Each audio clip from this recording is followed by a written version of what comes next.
और भाई हिंदू, सुन ही रहे होगे पहलगांव में जात नहीं पूछी,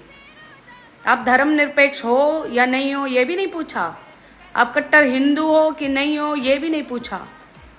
आपका कोई मित्र आपका दोस्त कोई मुसलमान है कि नहीं ये भी नहीं पूछा,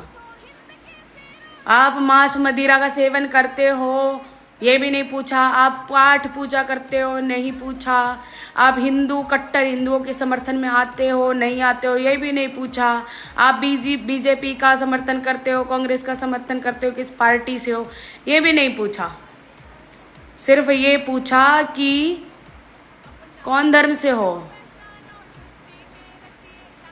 और जिसने नहीं बताया उसकी पेंट उतरवा कर देखा गया। तो इसलिए अपने धर्म के हो जाओ, अपने धर्म के साथ खड़े हो जाओ, ठीक है, नहीं तो ऐसा ही होगा।